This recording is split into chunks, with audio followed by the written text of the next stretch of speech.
Praise the Lord. Good. இன்னும் கொஞ்சம். Praise the Lord. போதும். பிரியமானவர்களே, கர்த்தர் உங்களை ஆசீர்வதிப்பாராக. எனக்கு மேடம் வந்த உடனே ஒரு பாடல் தான் எனக்கு ஞாபகம் வருகிறது. கடந்து வந்த பாதைகளை திரும்பி பார்க்கின்றேன். கண்ணீரோடு கர்த்தாவே உமக்கு நான் நன்றி சொல்கிறேன், நன்றி சொல்கிறேன், நன்றி சொல்கிறேன், நன்றி சொல்கிறேன் என்று அந்த பாடலிலே மீண்டும் மீண்டும் 4 முறை அப்பா உமக்கு நன்றி, ராஜா உமக்கு நன்றி என்று அழகாக பாடியிருப்பார் பாடலாசிரியர். கடந்து வந்த பாதைகள் ரொம்ப கஷ்டமானது. யாருமே சுலபமா 24 வருஷத்துல அப்படி கூல நடந்து வரல.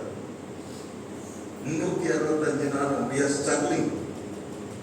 எத்தனையோ போராட்டங்கள், எத்தனையோ சுகவீனங்கள், எத்தனையோ பலவீனங்கள், எத்தனையோ தேவைகள், எத்தனையோ காரணமில்லாத பகைகள், காரணமில்லாத குற்றச்சாட்டுகள், எத்தனையோ இழப்புகள், அநேக காரியங்கள் 2024 வருஷத்தில் நாம் இழந்திருக்கின்றோம். ஆனாலும் கர்த்தர் நம்மை கரம் பிடித்து அவர் வழி நடத்தி இந்த பழைய வருடத்தின் கடைசி நேரம் வரைக்கும் நம்மை அற்புதமாக வழி நடத்தி புதிய ஆண்டுக்குள்ளே நாம் பிரவேசிக்க ஆண்டவர் சித்தம் கொண்டபடியால் ஆண்டவருக்கு நன்றி செலுத்துகிறேன். என்னைப்பார் நீ பெற்ற நன்மைகள், என்னைப்பார் நீ பெற்ற பாக்கியங்கள், கர்த்தர் செய்த யாவும் வியப்பை தரும். வியப்பு என்பது இலக்கியத்திலே ஆச்சரியம். It is surprise. என்னைப்பார் 2024 கர்த்தர் செய்த யாவும் நமக்கு சர்ப்ரைஸாக இருக்கிறது, வியப்பாக இருக்கிறது. கர்த்தாவே எனக்கு இப்படி நடந்தது என்று சொல்லி நாம் சர்ப்ரைஸ் ஆச்சரியப்படுகிற அளவுக்கு தெய்வம் நம்மை நடத்தி இருக்கிறார், மன்னித்து இருக்கிறார், சுகமளித்து இருக்கிறார், பலப்படுத்தி இருக்கிறார். நாம் அழும்பொழுதெல்லாம் நம்முடைய கண்ணீரை துடைத்திருக்கிறார், நம்முடைய துக்கத்தை சந்தோஷமாக மாற்றி இருக்கிறார், புலம்பலை ஆனந்த கழிப்பாக மாற்றி இருக்கிறார், நம்முடைய காயங்களை ஆற்றி இருக்கின்றார். நமக்கு எத்தனையோ ஆரோக்கியத்தை கர்த்தர் 24 வருஷத்திலே தந்திருக்கிறார். இதையெல்லாம் நாம் நினைத்து பார்த்து நன்றி செலுத்தும்படியாக தான் தேவ சமூகத்திலே கூடியிருக்கிறோம். அருமையானவர்களே, உலகத்தார் எப்படி புத்தாண்டை கொண்டாடுகிறார்கள் என்று பார்த்தால் மிகவும் வேடிக்கையாக இருக்கும். அதாவது முதல்ல வான வேடிக்கை, 2வது கேளிக்கைகள், 3வது பார்ட்டிஸ், விருந்தோம்பல், விருந்தோம்பல். பீச்சில் என்ன இருக்குதுன்னு தெரியாது. ஆனால் மெட்ராஸில் அத்தனை ஜனமும் நோயாளனா பீச்சில் இருக்கும். Races, dog race, bike race, இப்படிதான் புத்தாண்டை கொண்டாடுவார்கள். இப்படி ரேஸ் எல்லாம் பண்ணும்போது நிறைய ஆக்சிடென்ட். ஒரு பக்கம் போதை, போதை போதையிலே புத்தாண்டை கொண்டாடுவார்கள். போதை இதை அவர்கள் விபத்துகளை நடத்துவார்கள், ஆபத்துகளை நடத்துவார்கள். இப்படிதான் உலகத்தார் இன்று புத்தாண்டை கொண்டாடுகிறார்கள். நாம் மாத்திரம் எப்பொழுதுமே கிறிஸ்தவர்கள், நாம் மாத்திரம் அல்ல, உலகம் முழுவதும் இருக்கிற தேவனுடைய பிள்ளைகள் அழகாக அந்த கடைசி மணி நேரம் இந்த ஆண்டு முடியும் பொழுது தேவ சமூகத்தில் சென்று தன்னை தாழ்த்தி ஆண்டவருக்கு நன்றி செலுத்தி புத்தாண்டை ஆண்டவருடைய சமூகத்திலே அவர்கள் ஆரம்பித்து அழகாக அதை முடிப்பார்கள். நாம் தேவ சமூகத்திலே புத்தாண்டை கொண்டாடுகிறோம். தேவ சமூகத்திலே கடந்து வந்த பாதைகளை திரும்பி பார்த்து அவருக்கு நன்றி செலுத்துகின்றோம். ஆண்டவரை மகிமைப்படுத்துகின்றோம். ஆண்டவரை ஆனந்த சத்தத்தோடு ஆராதிக்கின்றோம். மகிழ்ச்சியோடு அவருக்கு ஆராதனை செய்கின்றோம். இது எவ்வளவு பெரிய ஒரு ரட்சிப்பு பெற்ற மக்கள். நாம் சரியான பாதையிலே நாம் நடந்து கொண்டிருக்கின்றோம். ஒரு முறை ஐடி டிபார்ட்மெண்ட்டை சேர்ந்தவர்கள் புத்தாண்டை வித்தியாசமாக கொண்டாடினார்கள். எப்படி கொண்டாடினார்கள் என்றால் 5 ஸ்டார் ஹோட்டல், அங்கே நீச்சல் குளம் இருக்கும். நீச்சல் குளத்துக்கு மேடையை போட்டு எல்லாரும் புத்தாட்டம் போட்டார்கள். டான்ஸ் ஆடினே இருந்தார்கள். எதிர்பாராத விதமாக நீச்சல் குளத்தின் மேல் போடப்பட்ட அந்த மேடை சுக்குநூறாக உழைந்து அப்படி நீச்சல் குளத்தில் வீழ்ந்து விட்டது. தப்பித்து முடிந்தவர்களெல்லாம் தப்பித்து விட்டார்கள். ஆனால் 23 வயது வாலிபன் அங்கே மாண்டு போனார். அநேகர் இன்னைக்கு புத்தாண்டை மொட்டுத்தனமாக கொண்டாடி, தேவநாற்றவர்களாக கொண்டாடி தன்னுடைய ஜீவனை மாய்ந்து கொள்வதும் உண்டு. அதே மாதிரி ஒரு பெரிய பார்ட்டி நடந்தது 5 ஸ்டார் ஹோட்டலில். அந்த ஹோட்டலில் பார்ட்டி முடிச்சுட்டு ஒரு பொண்ணு ஸ்கூட்டரில் வந்தா, அது பின்னாலே ஒரு கார், ஒரு கும்பல் கார் அப்படியே சேஸ் பண்ணிட்டு வந்தாங்க. அந்த கார் போய் அந்த ஸ்கூட்டரில் மோதி அந்த பொண்ணு அப்படியே அங்கேயே நசுக்கி போச்சு. அருமையானவர்களே, உலகத்தார் இப்படிதான் புத்தாண்டை கொண்டாடுகிறார்கள். நாம் தேவனுடைய பிள்ளைகள், ஆசீர்வதிக்கப்பட்டவர்கள், தேவனால் அழைக்கப்பட்டவர்கள், தேவனுடைய ரத்தத்தால் கழுவப்பட்டவர்கள், தேவனால் அன்பு கூறப்பட்டவர்கள், தேவனால் தெரிந்து கொள்ளப்பட்டவர்கள். நாம் மிக வித்தியாசமாக வருஷம் நாம் தேவ சமூகத்தில் புத்தாண்டை முடிக்கின்றோம், புத்தாண்டை துவக்குகின்றோம். ஆகவேதான் இன்றைக்கு நம்ம தான் நல்லா இருக்கும். அருமையானவர்களே, நான் நல்லா இல்லைன்னு யாரும் சொல்ல முடியாது. கர்த்தர் நம்மை நன்றாக வைத்திருக்கிறார். நம்மை காட்டிலும் பலவான்கள் இன்னைக்கு இல்லை. நிறைய பரிசுத்தவான்கள் இன்னைக்கு இல்லை. நிறைய அரசியல்வாதிகள் இன்னைக்கு இல்லை. புகழ்பெற்ற சினிமா நடிகர் அநேகர் இன்னைக்கு இல்லை. உலகத்திலே பெரும் பணக்காரராக இருந்த டாடா இன்னைக்கு இல்லை. நீங்க நிறைய பேர் உலகத்துல இல்லை. நம்மோடு வாழ்ந்தவர்கள், நம்மோடு பயணித்தவர்கள் அநேகர் இன்னைக்கு இந்த உலகத்துல இல்லை. என்ன பார்த்தீங்கன்னா, நம்ம சபையில கூட அநேக அங்கேத்தனர் கர்த்தர்கிட்ட போயிட்டாங்க, அவங்கதான் இல்லை. ஆனால் கர்த்தர் உங்களுக்கு என்னையும் உயிரோட வச்சிருக்கிறார். கர்த்தர் நமக்கு மீண்டும் ஒரு ஆண்டை கொடுக்க போகிறார். இந்த ஆண்டை முடிக்க செய்தார். ஆகவே நாம் கர்த்தருக்கு என்ன பண்ணணும்? இருதயத்தின் ஆழத்திலிருந்து நன்றி செலுத்தணும். கர்த்தர் எது கொடுக்கலன்னாலும் நம்ம உயிரோடு வச்சிருக்காரு பாருங்க, அதுக்காக நன்றி செலுத்தணும். என்னைப்பார் நீ பெற்ற நன்மைகள், என்னைப்பார் நீ பெற்ற பாக்கியங்கள், கர்த்தர் செய்த யாரும் வியப்பை தரும். இன்னைக்கு நம்ம உயிரோடு இருக்கிறதே ஒரு வியப்பு தான். தாவீது மோசேயினுடைய சங்கீதம் என்று நினைக்கின்றேன், 91ஆம் சங்கீதம் அழகாக சொல்வார். வேடனுடைய கண்ணிக்கும் பாழாக்கும் கொலை நோய்க்கும் கர்த்தர் என்னை தப்புவித்தார், நம்மை தப்புவித்தார். அவருடைய அன்பின் சிறகுகளிலே நம்மை மூடுகிறார் என்று அழகாக சொல்லியிருப்பார். அருமையானவர்களே, கொலை நோய்கள் நிறைய வந்தது. உங்களுக்கு தெரியாதா எத்தனை கொலை நோய்கள் இன்னைக்கு நடமாடிட்டு இருக்குது. ஆனால் கர்த்தர் நம்மை காத்து வருகிறார். கர்த்தர் உன்னை காப்பான்னு சொல்லிட்டு 121ஆவது சங்கீதத்துல 6 முறை எழுதப்பட்டிருக்கிறது. வசனங்கள் 6 வசனங்களோ 7 வசனங்கள் தான் அவ்வளவு. ஆனால் 6 முறை கர்த்தர் சொல்லுகிறார், கர்த்தர் உன்னை காப்பார், உன் போக்கை காப்பார், வரத்தை காப்பார். எழுதப்பட்டிருக்கு. ஆகவே இன்னைக்கு நம்மோட அநேகர் இல்லாவிட்டாலும் கர்த்தர் நம்மை உயிரோடு வைத்திருக்கிறார். அதுக்காக நாம நன்றி செலுத்தணும். கர்த்தர் உங்களை ஆசீர்வதிப்பதாக. அருமையானவர்களை, நான் எதற்காக நான் தேவனை துதிக்க வேண்டும்? எனக்கு கர்த்தர் என்ன செய்து விட்டார் அப்படின்னு சொல்லக்கூடாது. உன்னை உயிரோடு வச்சிருக்கிறத கர்த்தருடைய கிருபை. I am alive today because of Jesus. I am alive today. இன்னைக்கு நான் உயிரோடு இருக்கேன்னா அதுக்கு காரணம் கர்த்தராகிய இயேசு கிறிஸ்து, என் ஆண்டவர், என் தேவன். நான் நிற்பது அவருடைய கிருபை. நான் நிர்மூலமாகிறது அவருடைய கிருபை என்பதை நாம் உணர்ந்து தேவனை நாம் துதிக்க வேண்டும்.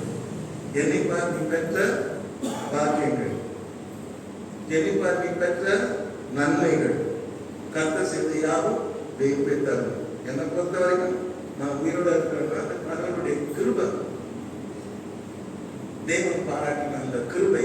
நாம் நிற்பதும் நிர்மூலமானாலும் தேவனுடைய கிருபை மாத்திரம். நம்ம பணமோ படிப்போ பட்டமோ அல்லது நம்முடைய எதுவுமே கிடையாது. தேவனுடைய கிருபையினாலே நாம் இன்றைக்கு உயிரோடு இருக்கின்றோம். கர்த்தருடைய பரிசுத்த நாமத்துக்கு ஸ்தோத்திரம் உண்டாவதாக. நாம் ஆண்டவரை தலைகளை தாழ்த்தி மிகவும் பயபக்தியோடு கண்ணீரோடு, ஆண்டவரை என்னை உயிரோடு வைத்திருக்கிறேனே அதற்காக உமக்கு ஸ்தோத்திரம் என்று நாம் அவருக்கு நன்றி செலுத்த வேண்டும். இங்க இருக்கிற அநேகரை சாட்சி சொல்ல வைத்தால் அநேகர் வந்து நிச்சயமா சொல்லுவாங்க, இங்க நான் என்னைக்கோ போயிருக்கேன் பாஸ்டர், கர்த்தர் தான் இந்த உயிரை காப்பாற்றி இன்னும் வரைக்கும் என்னை உயிரோடு வைத்திருக்கிறார். சாட்சி இந்த வாலிபர்கள் இங்கே நிறைய பேர் இருக்கிறார்கள். அவர்களை நான் கூப்பிட்டால் அவர் வந்து அந்த சாட்சியை சொல்வார்கள். ஏன்னா அவங்க வாழ்க்கையில ஒரு மரணத்தை சந்தித்திருக்கிறார்கள், மரணத்தோடு போராடி இருக்கிறார்கள். மரணம் அவங்க கிட்ட வந்துச்சு, ஆனால் தொடாதபடி கத்திருக்காங்க. அல்லேலூயா. ஆகவே கர்த்தர் கொடுத்த ஆசை நாட்களுக்காக நாம் தேவனை நன்றியோடு ஸ்தோத்திரிப்போம். இந்த ஆண்டை கர்த்தர் கொடுத்த மீண்டும் ஒரு ஆண்டை நமக்கு கர்த்தர் கொடுக்க போகிறார். இன்னும் ஒரு 5 நிமிஷத்திலே அந்த ஆண்டு பிறக்கப்படு போகிறது. எனக்கு ரொம்ப ஆச்சரியமா இருக்குது. அதாவது என்னடா இப்பதான் வருஷம் தொடங்க மாதிரி இருக்குது, அதுக்குள்ள 23 போச்சு, 24 போச்சு, 25 வந்துருச்சு அப்படின்னு எனக்கு ஒரு ஆச்சரியமா இருக்குது. அதே சமயத்துல சந்தோஷமாகவும் இருக்குது. கர்த்தர் நம்ம இந்த வருஷத்தெல்லாம் பார்க்க வைக்கிறாரு, இந்த வருஷத்துலலாம் நம்மளை ஊழியம் செய்ய வைக்கிறாரு, இந்த வருஷத்துலலாம் கர்த்தரை மகிமைப்படுத்த வைக்கிறாரு, இந்த வருஷத்துலலாம் கர்த்தர் அவரை பாட வைக்கிறாரு. கர்த்தருக்காக நாம் வாழ்கிற ஒரு வாழ்க்கை கொடுத்துருக்காருன்னு சொல்லி நான் ஒரு பக்கம் சந்தோஷப்படுகிறேன். அருமையானவர்களே, கர்த்தர் உங்களை ஆசீர்வதிக்கிறார். இன்னைக்கு நீங்க எல்லாம் சந்தோஷப்படணும், சந்தோஷமா இருக்கணும். இருக்கிறீங்களா? சந்தோஷமா இருக்கிறீங்களா? கர்த்தாவே நான் உயிரோட வச்சிருக்கிறேன், அதுக்காக ஸ்தோத்திரம் சொல்றீங்களா? சொல்லணும். சொல்லலாம் தப்பு. 100க்கு 0. யாரு கர்த்தராவே முன்னாலதான் உயிரோட இருக்கிறார் அப்படின்னு சொல்றாங்க, அவங்களுக்கு தான் 100க்கு 100 கர்த்தர் போடுவார். அல்லேலூயா. கர்த்தருக்கு ஸ்தோத்திரம். பிறந்த நாள் முதல் கொண்டு இந்நாள் வரைக்கும், குறிப்பாக கடந்த வருடம் நம்மை காத்து இந்த வருடத்தின் இறுதியிலே நம்மை கொண்டு வந்த தேவனை நாம் நன்றியோடு ஸ்தோத்திரிப்போம். கர்த்தருக்கு மகிமை உண்டாவதாக. கர்த்தர் நல்லவர், அவரை துதியுங்கள், அவருடைய கிருபை என்றும் உள்ளது. அருமையானவர்களே, இன்றைக்கு நான் பேச போகிற செய்தி ரொம்ப பொருத்தமான ஒரு செய்தி, எளிமையான ஒரு செய்தி. உங்களுக்கு எல்லாம் தெரிஞ்ச ஒரு வசனம். நிறைய படிச்சிருப்பீங்க, நிறைய கேட்டிருப்பீங்க. நானே கூட இந்த வசனத்தை முன்ன பின்ன பேசியிருக்கலாம், அது சந்தேகமே இல்லை.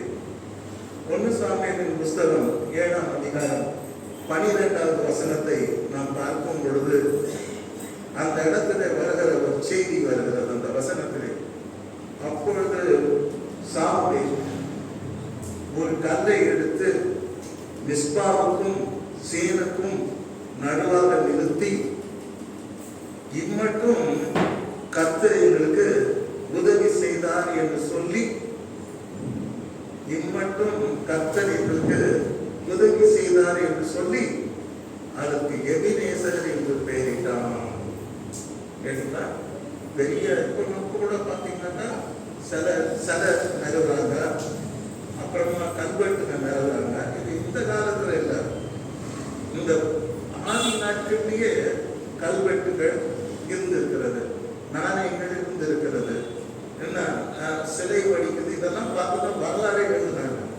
ஸோ அந்த காலத்தையும் கல்வெட்டு பண்றது, பெரிய கல்லை பொறிச்சு அங்க என்ன நடந்தது எழுதி வைக்கிறார். அந்த ஒரு விஷயம் ஆயிரக்கணக்கான வருடங்களுக்கு முன்னாலே இருந்தது. அதாவது சாமுவேலின் நாட்களிலே, சாமுவேல் தீர்க்கதரிசியை வாழ்ந்த நாட்களிலே கற்புங்களை நிறுவி அதிலே லெட்டர்ஸ் எழுதுகிறது. ஏதாவது கர்த்தர் செய்தால் அதை எழுதி வைப்பது போன்ற ஒரு நிகழ்ச்சி அந்த நாட்களிலே நடந்திருக்கிறது. அதுதான் நீங்க சொல்லுகிறார், கர்த்தர் எங்களுக்கு மிஸ்பாவுக்கும் சேனுக்கும் நடுவாக ஒரு கல்லை நிறுத்தி, பெரிய ஸ்டோனை நிறுவி அதுல வந்து எழுதுறாங்க, கல்வெட்டு பண்றாங்க. என்ன சொல்றாங்க? கர்த்தர் எங்களுக்கு இம்மட்டும் என்ன பண்ணாரு? உதவி செய்தார். Up to this day, up to this moment, கர்த்தர் எங்களுக்கு என்ன செய்தாரு? உதவி செய்தார் என்று சொல்லுகிறார். கர்த்தர் ஸ்தோத்திரம். வருஷம் பறக்கும் போது எல்லாரும் எழுந்து நின்றுங்க, ஒரு ஜபம் பண்ணிட்டு அப்புறம் பிரசனத்தை கேட்கலாம். எல்லாரும் எழுந்து நின்றுங்க, கண்ணை கெட்டியா மூடிக்கிடுங்க. சின்ன சின்ன பிள்ளைங்க பெரியவங்க எல்லாம் பக்திய கண்ணை முடிக்குங்க. புது வருஷம் பார்க்கும் போது ஒரு ஒரு நிமிஷம் தான் இருக்குது. கர்த்தர் கையில நம்ம ஒப்பு கொடுக்கணும். நானும் ஜெபம் பண்ணுறேன், நீங்களும் ஜெபம் பண்ணுங்க. கர்த்தாவே உமக்கு ஸ்தோத்திரம், ஆண்டவரே உமக்கு ஸ்தோத்திரம், நன்றி. நீ கொடுத்த இந்த புதிய ஆண்டு 2025 வருஷத்துக்காக நன்றி செலுத்துகிறோம். இந்த வருஷத்தை அனைவர் காணவில்லை, ஆனால் நாங்கள் இந்த வருஷத்தை பார்க்க அந்த ஃபர்ஸ்ட் நிமிஷத்திலேயே அந்த வருஷத்தை உம்முடைய சமூகத்திலே நாங்கள் தொடங்க. ஆண்டவரே நீர் எங்களுக்கு கொடுத்த கிருபைக்காக நாங்கள் உன்னை துதிக்கிறோம். 2024 வருஷத்தை நாங்கள் கடந்து விட்டோம். இப்பொழுது புதிய ஆண்டிலே பிரவேசித்திருக்கிறோம். நல்ல மேய்ப்பன், ஆடுகளுக்காக ஜீவனை கொடுத்த மேய்ப்பன், ஆடுகளுக்காக கவலைப்படுகிற மேய்ப்பன், எங்களை கரம் பிடித்து வழிநடத்த நாங்கள் ஜெபிக்கிறோம். அது தகப்பன் தன்னுடைய பிள்ளையை சுமக்கிறது போல சுமக்கிற அந்த அன்பின் ஆண்டவர் இந்த புதிய ஆண்டிலே ஆண்டவரே இந்த முதல் மணி நேரத்திலிருந்து எங்களை நீர் சுமந்து செல்ல வேண்டும் என்று வேண்டிக் கொள்கிறோம். ஆண்டவரே நீர் வெயிலுக்கு ஒதுங்கு நேராக ஆண்டவரே நீர் எங்களுக்கு இருந்து எங்களை மேக ஸ்தம்பமாக அக்னி ஸ்தம்பமாக இந்த ஆண்டு முழு வழிநடத்த நாங்கள் செல்கிறோம். ஆபிரகாமின் தேவன், ஈசாக்கின் தேவன், யாக்கோபின் தேவன் இந்த ஆண்டை எங்களுக்கு ஆசீர்வதித்து கொள்வீராக.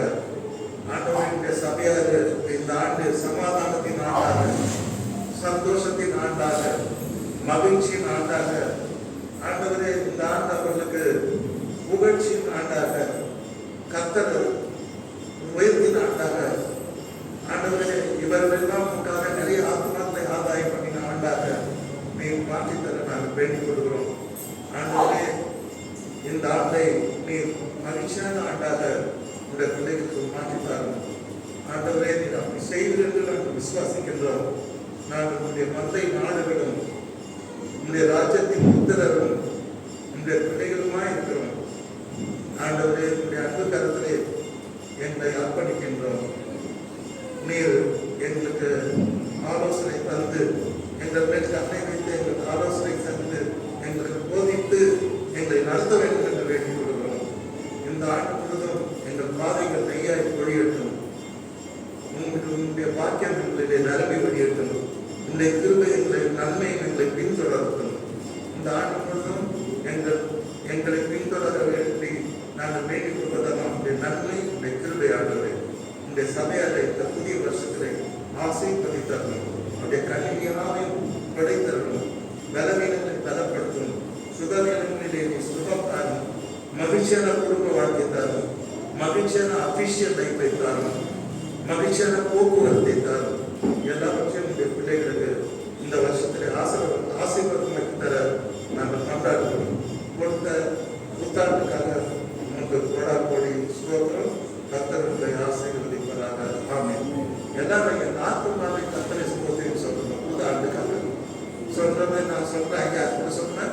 என் ஆத்மாவே கர்த்தரை ஸ்தோத்திரி, பிரசனாந்தி ஸ்தோத்திரி, என் ஆத்மாவே கர்த்தரை ஸ்தோத்திரி, அவர் செய்த சகல காரியங்களை மறவாதே. கர்த்தர் உங்களை ஆசீர்வதிக்கிறார். ஆமென். உட்காருங்கள்.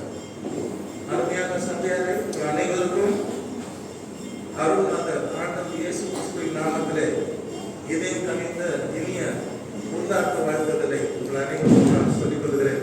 கர்த்தர் உங்களை ஆசீர்வதிப்பார். அதாவது பயப்படாதீங்க. எல்லாம் கைவிடும், ஆனால் இயேசு நாளிலே நம்மை கைவிட மாட்டார். பயப்படாம தைரியமா இருக்க. கர்த்தர் உங்களை ஆசீர்வதிப்பார். கர்த்தர் கொடுத்த இந்த புதிய ஆண்டுக்காக நன்றி செலுத்துவோம். அருமையானவர்களை இங்கே நாம் பார்க்கின்றோம். அப்பொழுது சாமுவேல் ஒரு கல்லை எடுத்து மிஸ்பாவுக்கும் சேனுக்கும் நடுவாக நிறுத்தி இன்னும் 10 ஜனங்களுக்கு உதவி செய்தார் என்று சொல்லி அதுக்கு எபினேசர் என்று பெயரிட்டார். அருமையானவர்களே, இந்த உதவி இல்லாம ஒருவர்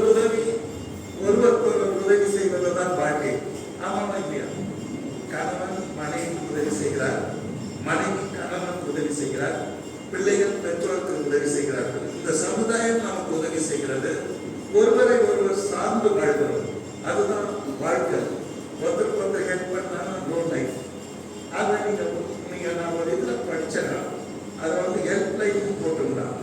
என்ன பண்ணுறதுன்னா முதியோர் அப்பா அம்மா பெண் பிள்ளைகளால் கைவிடப்பட்ட முதியோரா என்கிட்ட வாங்க, நாங்கள் உங்களை பார்த்துக்கிறோம். அனாதையா என்கிட்ட வாங்க, நாங்கள் ஹெல்ப் பண்ணுறோம். சட்ட ஆலோசனையா காசு இல்லையா பணம் இல்லையா நாங்கள் ஹெல்ப் பண்ணுறோம். தற்கொலை செய்யணும்னு தோணுதா நீங்கள் எங்ககிட்ட வாங்க, நாங்கள் ஹெல்ப் பண்ணி அந்த நிலையில மாற்றுறோம். படிக்கவே இல்லையா முதியோர் கல்வி கற்றுக் கொடுத்து நாங்கள் ஹெல்ப் பண்ணுறோம். இன்னும் நாட்டுக்கு நாடு உதவி செய்து, தேசத்துக்கு தேசம் உதவி செய்து, வியாதியா என்கிட்ட நாங்கள் ஹெல்ப் பண்ணுறோம். Helping is life. ஏதாவது கிரிமினல் பிரச்சனையா 100க்கு ஃபோன் பண்ணுங்க. போக்குவரத்து பிரச்சனையா நீங்கள் 103க்கு ஃபோன் பண்ணுங்க. ஆம்புலன்ஸ் என்ன ஆக்சிடென்ட் ஆயிடுச்சா, ரொம்ப டேஞ்சரா சீரியஸா 108 102 ஃபோன் பண்ணுங்க. எங்கன்னா பத்திங்க இதா நாங்கள் ஹெல்ப் பண்ணுறோம். 101க்கு ஃபோன் பண்ணுங்க. குழந்தைங்க அனாதையா சுத்துதா 1098க்கு ஃபோன் பண்ணுங்க. பெண்களுக்கு எதிராக பிரச்சனையா அது அப்படின்னா 1091க்கு ஃபோன் பண்ணுங்க. என்ன பிரச்சனை இருந்தாலும் பேங்க் பிரச்சனையா நீங்கள் பேங்க் பிரச்சனை இருந்தால் 1910க்கு ஃபோன் பண்ணுங்க. ஆதார் அட்டை பிரச்சனையா 1947க்கு ஃபோன் பண்ணுங்க. ஆதார் அட்டை காணணும் உங்களுக்கு. இந்த மாதிரி கடலோர பிரச்சனை, விபத்து எல்லாத்துக்குமே ஒரு ஹெல்ப்லைன் வச்சுக்கிறோம். ஆனால் நம்முடைய ஹெல்ப்லைன் யாருன்னா கர்த்தர் வானத்தையும் பூமியையும் உண்டாக்கின கர்த்தரிடத்திலிருந்து எனக்கு ஒத்தாசை வரும். God is our helper. அருமையானவர்களே, கர்த்தர் உங்களை ஆசீர்வதிப்பதாக. இங்கே ஏன் இந்த தூண் நிறுவப்பட்டது என்றால், இஸ்ரவேல் ஜனங்கள் தேவனுடைய பிள்ளைகள் தன்னுடைய ஆசீர்வாதங்களை எல்லாம் பெலிஸ்தர் என்று சொல்லப்படுகிற எதிர் தேசத்தால் அவர் எல்லாவற்றையும் இழந்து விட்டார்கள். இரண்டாவது, அவருக்கு சொந்தமான தேசம் எக்ரோன் முதல் காத் பட்டணம் வரைக்கும் எல்லைகளை எல்லாம் அவர்கள் இழந்து விட்டார்கள். கேட்டீங்களா? தங்களுடைய சொந்த எல்லைகளை இழந்து விட்டார்கள். இழந்து போன எல்லாவற்றையும் மீட்டு கொண்ட நேரம் தான் அந்த நேரம். அது மாத்திரமல்ல, இவ்வளவு காலம் கர்த்தருக்கு விட்டு பின்வாங்கி இருந்த இவர்கள் மிஸ்பா என்ற இடத்திலே அவர்கள் கூடி ஜெபித்து மனம் திரும்பி ஆண்டவர் ஜெபத்துக்கு பதில் கொடுத்து அவருடைய எதிரிகளை தாழ்த்தி துரத்தி அடித்து அவருக்கு ஜெயம் தந்த நேரம்தான் இந்த கர்த்தூனை நாட்டின நேரம். தன்னுடைய வாழ்க்கையிலே அவர்கள் இழந்து போன சமாதானத்தை, ஆசீர்வாதத்தை மீண்டும் பெற்றுக்கொண்ட நேரம்தான் இந்த கர்த்தூனை நாட்டின நேரம். மீண்டும் சத்துருக்கள் அவருடைய எல்லைக்குள்ளே நுழையாதபடி கர்த்தர் அவர்களை சுற்றி வேலி அடைத்த நேரம்தான் அவர்கள் இந்த கர்த்தூனை எபினேசர் இம்மட்டும் கர்த்தர் என்று உதவி செய்தார் என்ற தூணை மகிழ்ச்சியோடும் ஆரவாரத்தோடும் அவர் அங்கே நிறுவினார்கள். மட்டுமல்ல, கர்த்தர் இடி முழக்கத்திலே வந்து தேவனுடைய பிள்ளைகளுக்காக பெலிஸ்தரோடு யுத்தம் பண்ணினார். கர்த்தர் சொல்றார், யுத்தம் கர்த்தருடையது, பேட் இஸ் மைண்ட். கர்த்தருடையது. கர்த்தர் அவருக்காக யுத்தம் பண்ணினார். அவர் பெரிய ஜெயத்தை பெற்றார்கள், பெரிய மகிழ்ச்சி அடைந்தார்கள். அவங்க சந்தோஷம் தாங்க முடியாம கர்த்தருக்கு நான் ஏதாவது செய்யணும். நிறைய பேரை பார்த்துட்டேன், கர்த்தர் நிறைய ஆசீர்வாதம் கொடுத்துட்டா அவங்க என்ன நினைப்பாங்கன்னா, நான் கர்த்தருக்கு எதையாவது நான் செய்யணும் அப்படின்னு நினைப்பாங்க. அப்படி செய்யும்போது தான் காலத்துக்கும் அவர் மறக்காத ஜனங்க இருக்கிறதுக்கு பெரிய கல்வெட்டு, பெரிய கல்தூர் வைரமா நம்ம வச்சுட்டு அதில் என்ன எழுதணும், எபினேசன் எழுதணும். எபினேசன்னா இம்மட்டும் சொல்லணும், இம்மட்டும் சத்தமா சொல்லணும், இம்மட்டும் கர்த்தர் எங்களுக்கு உதவி செய்தார். ஆமென், அல்லேலூயா. சந்தோஷமா இருக்கா? இம்மட்டும் கர்த்தர் எங்களுக்கு உதவி செய்தார். இனியும் எங்களுக்கு அவர் என்ன பண்ணுவாரு? உதவி செய்வார். அல்லேலூயா.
உங்களுடைய விசுவாசம் என்ன, உங்களுடைய நம்பிக்கை என்ன?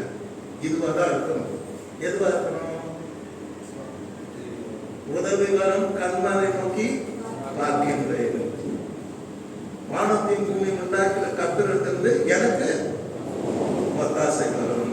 அல்லேலூயா. எத்தனை பேர் விசுவாசிக்கிறீங்க? டெஃபினட்டா கர்த்தர் 25 வருஷம் ஒவ்வொரு நாளும் நமக்கு உதவி செய்கிறவராக இருப்பார். எத்தனை பேர் விசுவாசிக்கிறீங்க? எத்தனை பேர் நம்புறீங்க? Praise the lord. அல்லேலூயா. ஏன் why not? ஏன் நம்ப கூடாது? ஏன் விசுவாசிக்க கூடாது? கர்த்தர் கூடாத காரியம் ஒன்றும் இல்லை. நிறைய கேட்கிறாங்க, ஆண்டவரே நான் புருஷன் அறியவே, நீங்க சொல்றதெல்லாம் பார்த்தா சொல்றது பயமா இருக்கேன். பயப்படாதம்மா, தேவனால் கூடாத காரியம் ஒன்றும் இல்லை. தாவீது விசுவாசிக்கின்றார். என்னுடைய வாழ்க்கையிலே நான் உதவி வரும் கண்மலை என் ஆண்டவரை நோக்கி பார்க்கின்றேன். வாழ்க்கை பூமி உண்டாகி அந்த கர்த்தரிடத்திலிருந்து டெஃபினட்டா எனக்கு என்ன வரும்? ஒத்தாசை வரும். அல்லேலூயா. நிறைய தேவைகளோடு இருக்கிறீர்கள், நிறைய பாடுகளோடு இருக்கிறீர்கள், நிறைய பிரச்சனைகளோடு இருக்கிறீர்கள். டெஃபினட்டா இந்த வருஷத்துல உங்களுக்கு வானத்தை உண்டாக்கின கர்த்தரிடத்திலிருந்து உங்களுக்கு உதவி வரும். சரி, இன்னொரு beautiful song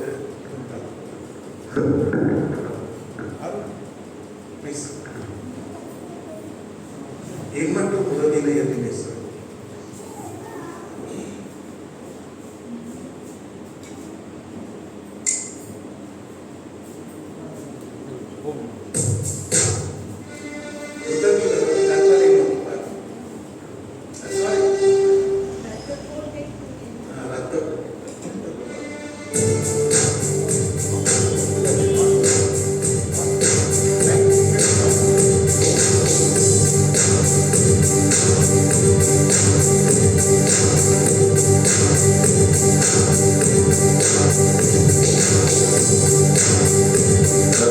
Lord, thank you.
வருஷம் பிறந்துச்சு, புது வருஷத்தை நம்மளை காத்துக்கணும். காக்கணுங்க கர்த்தர். நோய் வராத காக்கணும், சாத்தான் சோதனை வராத காக்கணும், பலவீனம் வராத காக்கணும், பண பிரச்சனை வராத காக்கணும், ஆவிக்குரிய வாழ்க்கையில் நம்ம பின்வாங்கி போகாத காக்கணும், நம்மளை எவனும் நமக்கு எதிராக ஆயுதங்களை உருவாக்காதபடி நம்மளை காக்கணும். காரணமா இல்லையா? எஸ், கட்டாயம் காக்கணும். கர்த்தர் நம்மை காப்பார்.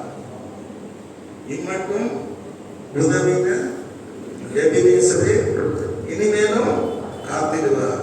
உலகத்தில் இருக்க அவனை விட சாத்தானை விட நம் தேவன் பெரியவரே. அல்லேலூயா.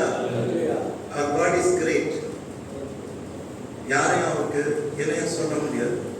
நம் தேவன் பெரியவர், நம் தேவன் பரிசுத்தர், நம் தேவன் நல்லவர், நம் தேவன் வல்லவர். நீ விசுவாசித்தால் தேவனுடைய மகிமை காண்பாய். இந்த வருஷத்துல உதவி செய்ய மனுஷன் உதவி செய்யாதபடி கவலைப்படாதீங்க. கர்த்தர் உங்களுக்கு உதவி செய்வார். எந்த மேட்டரா இருந்தாலும் பரவாயில்ல, எந்த சூழ்நிலையா இருந்தாலும் எந்த விதமான காரணரா இருந்தாலும் பரவாயில்ல, கர்த்தர் எந்த சூழ்நிலையிலும் வந்து உங்களுக்கு என்ன செய்வார்? உதவி செய்வார். எத்தனை பேர் விசுவாசிக்கிறீங்க? எபிரேயருக்கு தன்னுடைய நிருபத்திலே எழுதுகிறார். என்ன எழுதுகிறார் என்றால், எபிரேயர் 13ஆம் அதிகாரம் 5ஆம் வசனத்தை எழுதுகிறார். நீங்கள் பண ஆசை இல்லாதவர்களாய் நடந்து, பணம் தேவை, ஆனா you should not be greedy, you should not be after that. பணத்துக்கு பின்னாலே போயிடக்கூடாது, பணம் தேடி இருக்கக்கூடாது. ஆனா பணம் தேவை, பண ஆசை இல்லாதவர்களாய் நடந்து. கேட்டீங்களா? உங்களுக்கு இருக்கிறவைகள் போதும் என்று எண்ணுங்கள். enough சொல்லிட்டு என்ன சொல்றாரு? போதும் ஏன் சொல்றேன்னா, நான் உங்களை விட்டு விலகுவதும் இல்லை, நான் உங்களை கைவிடுவதில்லை.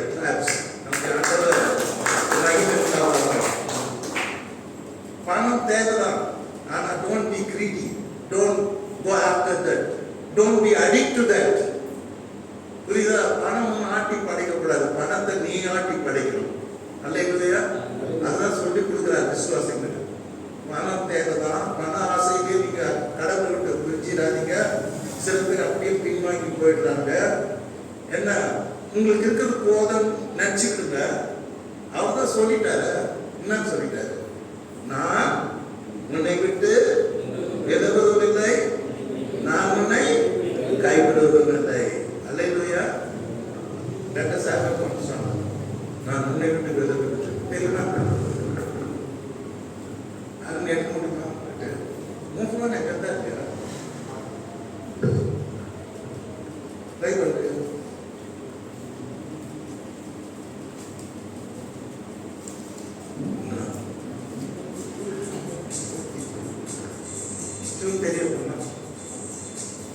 கர்த்தர் சொல்றாரு, வானத்தை பத்தி கவலைப்படாதீங்க. கர்த்தர் சொல்றாரு, வானம் பூமி என்னுடைய, பூமியின் அதை குடிகளும் என்னுடைய, பொண்ணும் வெள்ளி என்னுடைய. என்ன ஐஸ்வர்யமும் கனமும் கர்த்தரால் வரும், அதனோட வேதனையே கூட்ட மாட்டார். கர்த்தர் கொடுத்தா அதனோட வேதனை இருக்காது, சந்தோஷமா இருக்கும். அல்லேலூயா. So don't worry about money. கர்த்தர் பார்த்துக்குவார். புரியுதுங்களா? அததான் இப்ப சொல்றாரு, கர்த்தர் பார்த்துக்குவாரு. ஏன் கவலைப்படுறீங்க? அது மேலே ஆசைப்படுறீங்க. என் மேல ஆசைப்படுங்க. நான் கொடுக்குறேன். பொண்ணும் வெள்ளியும் என்னுடையது.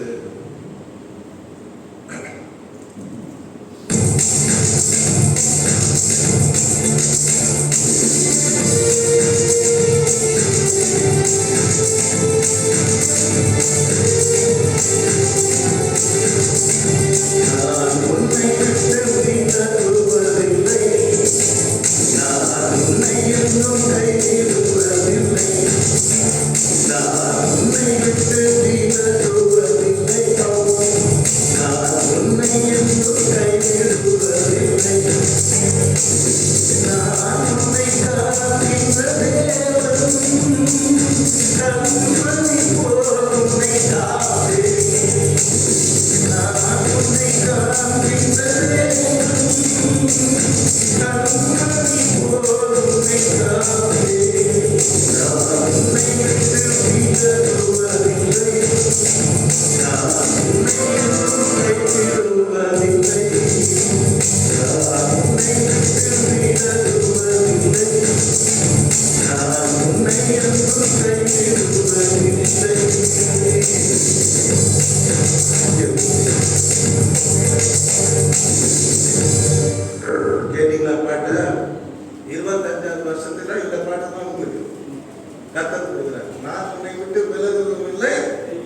நான் உன்னை டெய்லி இந்த பாட்டு தான் பாடணும்.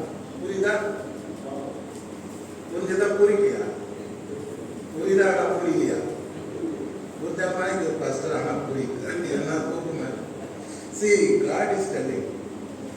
பண ஆசை இல்லாதவங்க பணம் இல்லாத வாழ முடியாதுங்க.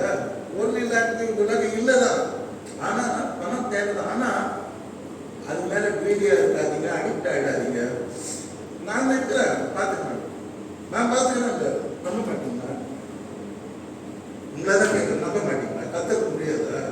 கத்த அனாவசியமா அசால்ட்டா சொல்றாரு. நம்ம லாங்குவேஜ் மெட்ராஸ் பாஷை அசால்ட்டா சொல்றாரு. ஒன்னும் வெள்ளியும் என்னுடையது, வானமும் பூமியும் என்னுடையது. கேட்டீங்களா? பூமியின் அதில் குடிகளும் என்னுடையவைகள், எல்லாம் என்னுடையது. தெரியுமா? கர்த்தர் ஆகாயத்து நட்சத்திரங்களை எண்ணிய அவைகளை பெயர் சொல்லி அழைக்கிறது. எல்லாம் என்னுடையது. நான் சொத்துக்கார மனுஷன். என்னை பத்தி என்னை பார்க்கவே மாட்டேன்றீங்க. என்ன மாதிரி எல்லாம் I am a richest one. புரியுதா? ஆகவே சும்மா அந்த பணம் பணம் பணம் சொல்லிட்டு அது பின்னாலே போடக்கூடாது. கேட்டீங்களா? பண ஆசை எல்லா தீமைக்கும் வேற. சிலர் அதை தொடர்ந்து போய் தன்னை குத்திக்கிறாங்க. ஒரு கடப்பாரை எடுத்து வந்தாங்க, தனியை குத்திக்கிறான்னு வச்சுங்களேன். எவ்வளோ பைத்தியாரம்! பணத்தை வச்சு நம்ம எல்லாம் குடும்பத்தை நடத்தணும், கார் வாங்கணும், வீடு கட்டணும். ஆனால் நல்லது, குழந்தைங்களுக்கு கல்யாணத்துக்கு நகை வாங்கி. ஆனால் அதையே பின்பற்றி போயிட்டு கத்தரை விட்டுட்டு விசுவாசத்தை விட்டு விலகி எங்களை குருவை குத்தி கொண்டுக்கிறாங்க அப்படின்னு யார் சொல்றது? தீமத்தைக்கு பவுல் கற்றுக் கொடுக்கிறார். அல்லேலூயா. சோ இங்கே விசுவாசிகளுக்கு பவுல் கற்றுக் கொடுக்கிறார். நீங்கள் பண ஆசை இல்லாதவர்களாய் நடந்து உங்களுக்கு இருக்கிறவைகள் போதும் என்று எண்ணுங்கள். நான் உன்னை விட்டு விலகுவதும் இல்லை, உன்னை நான் கைவிடுவதும் இல்லை என்று அவர் சொல்லி இருக்கிறாரே. சொல்லி இருக்கிறார். ராஜா சொல்லி இருக்கிறார். ராஜாதி ராஜா, கத்தாதி கத்தா, தேவாதி தேவன் சொல்லி இருக்கிறாரு. வானத்துக்கு சொல்லி இருக்கிறாரு. மறந்துட்டீங்களா? சும்மா பணம் பண்ணீங்க, கத்தன்னு சொல்லுங்க, பணம் தானா வந்து கொட்டோம். அதான பைபிள் சொல்லுது. முதலாவது தேவனுடைய ராஜ்யத்தையும் அவருடைய நீதியும் தேடுங்க, அப்ப எல்லாம் உங்களுக்கு கூட. அஞ்ஞானிகள் கத்தர் விட்டு இடைகள் எல்லாம் நாட்டி தேடுகிறார்கள் சொல்றாரு. அஞ்ஞானிகள், ஞானம் இல்லாத மக்கள் கத்தர் விட்டு தேவனுடைய ராஜ்யத்தை விட்டு இது பின்னால போறாங்கன்னு சொல்றாரு. ஓகே, அஞ்ஞானத்தை இங்கே பார்க்கும் பொழுது கீழே இன்னொரு வார்த்தை சொல்றாரு அழகாக. அதனால நாம் தைரியம் கொண்டு, எதனால தைரியம் கொண்டோமா? 25 வருஷத்துல நீ தைரியம் வை, we should be courageous வை அப்படின்னு அவர் சொல்றாரு. அதனால நாம தைரியம் கொண்டு, கர்த்தர் எனக்கு உதவி செய்கிற சகாயம், நான் பயப்படி மனுஷன் எனக்கு என்ன செய்வான் என்று சொல்லலாமே. மனுஷனுக்கு பயப்படுறீங்களா? or afraid of any person? நீ இங்க தைரியம் கொள்ளுங்க. கர்த்தர் எனக்கு உதவி செய்வான்னு சொல்லுங்க. நான் பயப்பட மாட்டேன்னு சொல்லுங்க. மனுஷனுக்கு என்ன பண்ணுவான்னு சொல்லுங்க. அல்லேலூயா. What man can do unto me, மனுஷன் ஒன்றும் செய்ய முடியாது. அல்லேலூயா. Because God is my helper. கர்த்தர் எனக்கு சகாயராக இருக்கிறார், துணையா இருக்கிறார். அவர் எனக்கு உதவி செய்கிற கண்மலையா இருக்கிறார். What man can do unto me, மனுஷனால என்ன ஒன்றும் பண்ண முடியாது. நீங்க தைரியமா இருக்கணும்னு சொல்றேன். இந்த வருஷத்துல நீங்க தைரியமா இருக்கணும். கர்த்தர் எனக்கு சகாயம் சொல்லணும், கர்த்தர் எனக்கு உதவி செய்கிறவன்னு சொல்லணும். நான் பயப்பட மாட்டேன்னு சொல்லணும். மனுஷன் என்ன தெரியுமா? ரொம்ப பயந்த சுவாபம் மனுஷன் தான். திடீர்னு உட்காந்துமே இருக்கீங்க, மேல ஒரு ஒட்டை விழுந்தாங்க அப்படின்னு பாத்தீங்க. அதான் நம்ம சின்ன ஒட்டை தான் விழுந்தது, ஒன்னும் எதுவும் வரல. ஆனா பயம்.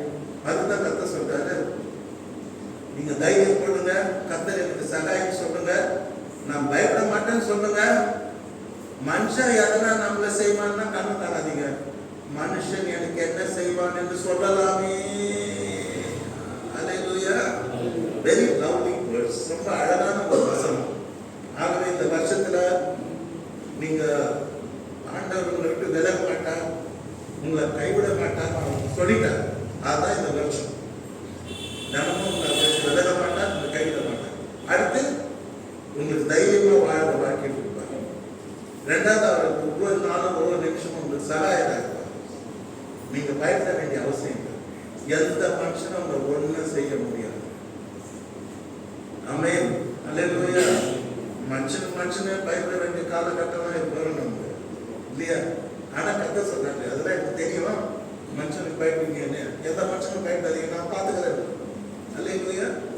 அப்படித்தானே இஸ்ரவேல் ஜனங்களுக்கு சொல்றாரு.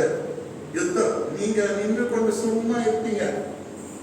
கர்த்தர் உங்களுக்காக என்ன பண்றாரு? யுத்தம் செய்கிறார். இன்றைக்கு கர்த்தர் உங்களுக்கு செய்யும் ரட்சிப்பை பாருங்கள். கர்த்தர் உங்களுக்கு செய்கிற உதவியை பாருங்க. என்னால நீங்க என்ன துதிப்பீங்க, அப்படி நான் பண்ண போறேன்னு சொல்றாரு. கர்த்தர் நமக்கு எப்பொழுதும் உதவி செய்கிற ஒரு அருமையான ஒரு தெய்வமாக இருக்கின்றார். அன்பான தெய்வமாக இருக்கின்றார். மனதுருக்கமுள்ள தெய்வமாக இருக்கின்றார். இரக்கத்தின் ஐஸ்வர்யமுள்ள தேவனாக இருக்கின்றார். தயவுள்ள தேவனாக இருக்கின்றார்.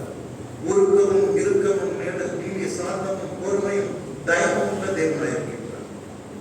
கர்த்தர் சகாயர். கர்த்தர் நமக்கு சகாயராக இருக்கிறார். எத்தனை பேருக்கு சந்தோஷம்? எத்தனை பேருக்கு சந்தோஷம்? அல்லேலூயா. அது இங்கிலீஷ்ல அழகா சொல்றாங்க. God is my helper. Who is your helper? மாமாவா? யாரு? Who is your helper? God is my helper. எப்படி பெருமையா சொல்றாரு. God is my helper. கேட்டீங்களா? எத்தனை பேர் சந்தோஷமா இருக்கீங்க? 2025 every day God is going to be your helper. அல்லேலூயா. ஒவ்வொரு நாளும் கர்த்தர் உங்களுக்கு உதவி செய்து நடத்துவார். அதைத்தான் நான் விசுவாசிக்கின்றேன். அதைத்தான் நான் நம்புகின்றேன். அவரை தான் நான் சார்ந்து கொள்கிறேன். ஆகவே நம்ம தைரியமா நம்முடைய வாழ்க்கையை நடத்துறாங்கிற கர்த்தருடைய பரிசுத்த நாமத்துக்கு ஸ்தோத்திரம். கர்த்தர் எப்படியெல்லாம் பைபிள்ல தன்னுடைய பிள்ளைகளுக்கு உதவி செய்கிறார் பார்த்தீங்கன்னா ரொம்ப ஆச்சரியமா இருக்கும். அற்புதமா வழிகாட்டுவார். நாம நடந்து போற பாதைகள் 2025 வருஷத்துல எத்தனையோ பாதையில நடக்க போறோம். நமக்கே தெரியாது எந்தெந்த பாதையில நடக்க போறோம். எல்லா பாதையிலும் தேவன் நம்மை நடத்துவார். ஆபிரகாமுடைய வேலைக்காரன் எலியாசர் பொண்ணு பார்க்க போவார். அவரு 120 வயசாகி கண்ணு தெரியாது, நடக்க முடியாது, தட்டாடுவார். அப்போ இவனதான் அனுப்புவார். அப்போ இவன் படியெல்லாம் என் எஜமானாகிய ஆபிரகாம் தேவனா இருக்கிற கர்த்தாவே நீதான் வழிகாட்டணும் ஜெபம் பண்ணினே போவான். அவன் கைட்டு செய்த எல்லா காரியங்களும், அவன் நடந்து சென்ற எல்லா பாதைகளிலும் தேவன் அவனுக்கு வாய்க்க பண்ணி அவனுக்கு அந்த குடும்ப விஷயத்திலே, அந்த பெண் பார்க்கின்ற விஷயத்திலே, அந்த திருமணத்துக்கு அடுத்த விஷயத்திலே எல்லா விதமான உதவி அவனுக்கு செய்து அவன் கர்த்தரை பணிந்து கொண்டான். கர்த்தாவே என்னை நல்லபடியா நடத்தி வந்து நல்லபடியா என் காரியத்தெல்லாம் முடிச்சு நல்லபடியா ஆபிரகாமுக்கு நல்ல செய்தி எடுத்துட்டு போறதுக்காக நீங்க உதவி செய்தீங்க, உங்களுக்கு ரொம்ப ஸ்தோத்திரம்னு சொல்லி அவன் கடவுளை துதிப்பாங்க. 2025 நாம் நடந்து போற எல்லா பாதையிலும் கர்த்தர் கர்த்தர் தானே உனக்கு முன்பாக போகிறது, திருப்பி வருது. அவர் உன்னை விட்டு விலகுவதும் இல்லை, உன்னை கைவிடுவதும் இல்லை. எப்பவுமே ஒண்ணு நினைச்சுங்க, நீங்க மோட்டார் பைக் ஸ்டார்ட் பண்றதுக்கு முன்னால் அவர் முன்னாடி போவார், பைலட் மாதிரி. கேட்டீங்களா? அதுக்கு நம்ம தகுதி உள்ளவங்கன்னா கொஞ்சம் சந்தேகமா தான் தீபாவளி நான் தகுதி உள்ள இல்லைன்னா தகுதி இல்லாவிட்டாலும் நீங்க காரை ஸ்டார்ட் பண்ணணும், அதுக்கு முன்னாடி அவர் ஸ்டார்ட் பண்ணிடுவோம். கர்த்தர் தானே முன்பாக போகிறவர், அவர் முன்னாடி இருப்பார். நீங்க போகிற இடமெல்லாம் கர்த்தர் முன்னாடி இருப்பார் என்று சொல்லுகிறார். அருமையானவர்களே, பைபிளை படிச்சு பார்க்கும் பொழுது கர்த்தர் சகாயராய் உதவி செய்கிறவராய் கர்த்தர் ஒவ்வொருவரோடும் எல்லா சூழ்நிலையிலும் உதவி செய்கிறவராக இருந்ததை நாம் பார்க்க முடிகிறது. கர்த்தருடைய பரிசுத்த நாமத்துக்கு மகிமை உண்டாதாக. பெரிய செய்தி என்னால் கொடுக்க முடியாது. அடுத்த 8 ஒரு ஆராதனை இருக்குது, அடுத்த 8 மணிக்கு ஒரு ஆராதனை நம்ம சபையில் இருக்குது. அதனால உங்களுக்கு இந்த புத்தாட்டில் நான் கொடுக்குற செய்தி இம்மட்டும் உதவி செய்த கர்த்தர் எபினேசர் வரப்போகிற புதிய ஆண்டில், வந்துவிட்ட புதிய ஆண்டிலே, நாம் பிரவேசித்திருக்கின்ற புதிய ஆண்டிலே 2025 ஆண்டிலே கர்த்தர் நமக்கு சகாயராய் உதவி செய்கிறவராய் இருப்பார். நாம் எல்லாரும் நம்முடைய ஹெல்ப்லைன் எங்க இருக்குது? மேல. எங்க இருக்குது ஹெல்ப்லைன்? மேல. வானத்தையும் பூமியையும் உண்டாக்கின கர்த்தரிடத்திலிருந்து எனக்கு ஒத்தாசை வரும். ஒவ்வொரு நாளும் தூங்கி இருந்ததும் நீங்க சொல்லணும். மனுஷனுக்கு எவ்வளவு தேவை இருக்கு தெரியுங்களா? ஒரு குடும்பத்துல எவ்வளவு தேவை இருக்கு தெரியுங்களா? ஒரு ஒரு திருச்சபையில எவ்வளவு தேவை இருக்குது